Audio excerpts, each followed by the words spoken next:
Hello， 大家好，欢迎收看靓仔小虾饺的频道。我家的绣球已经开了好久，今天来统一给它们做个修剪。太阳晒的时间长了，原来鲜艳的颜色就褪去，蓝色也慢慢变成复古粉色了。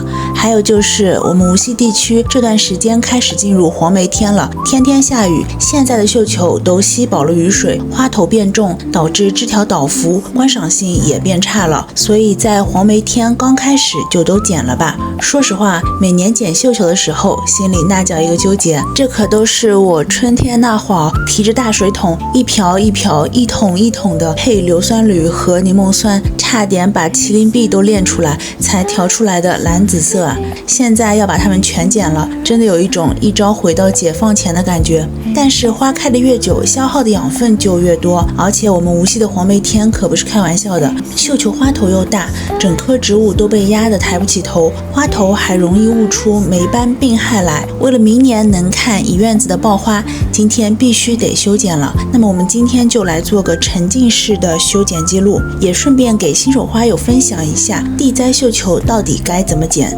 其实很多人舍不得下狠手，或者不知道往哪剪。我们以无尽夏为例，它是新老枝开花的，容错率极高，大家不用害怕。从残花往下数，第一对芽点通常长得比较小，比较瘦弱，这种芽点不要留。再往下看第二对或者第三对，会有明显的两个长得特别饱满，像小豆子一样的绿色大芽苞。我们就在这个饱满芽点的上方，大概1到2厘米的地方，干脆利落的来上一剪刀，千万别留得太长，不然留下的那段老枝干枯发黑了，会非常难看，还容易变成病菌的藏身所。现在已经把这一排都剪了，还有这一排只剪了这个两颗大的，然后这边还都没有剪，还有那后面一排也没剪。后背西瓜枝缓一缓，继续，好，继续开干。这个地方在树荫底下，太阳晒得比较少，它这个花色就没有晒上那种秋色，那颜色还是比较鲜艳的。好了，没有全都剪掉，留了2朵看看。还有这个花苞也没有剪，那就慢慢开吧。还有这个新的这个叶芽也不剪，我一陆续再看看花。花头基本上修剪的差不多之后，接下来的这一步才是今天地栽修剪的核心操作。绣球的底部因为长得太茂盛了，里面塞满了密密麻麻的老叶、发黄的枯叶，还有长在最下面的细弱芒枝。现在梅雨季，这种不通风又湿又热的内部环境，简直就是红蜘蛛和白粉病最喜欢的。所以我们把最下面贴近地面发黄的老叶子，以及那些不可能开花的细弱芒枝也通通修剪掉。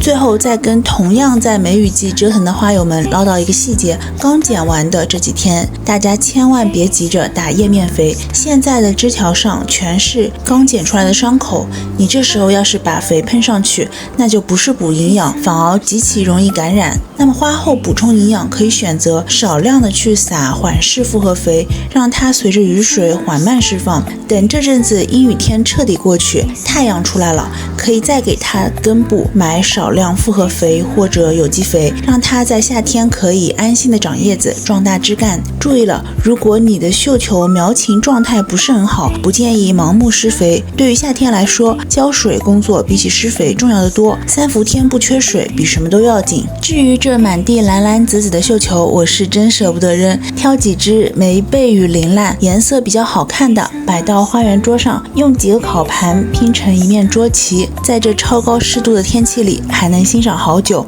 再把草坪上的绣球花摆成2个大大的爱心，用相机记录下这个瞬间后，队友早已准备好割草机，分分钟就把绣球花化作完美的堆肥物料。等冬天，它们就变成了最好的有机肥和种植土，再次回到绣球根部，实现完美循环。好啦，今天的黄梅天绣球拯救计划就分享到这里，以上就是本期视频的全部内容。觉得有用，点赞收藏，助力 UP 更新。感谢收看靓仔小虾饺的频道，喜欢的话欢迎关注和一键3连，点小心心。我们下期再见，拜拜。ASMR styles of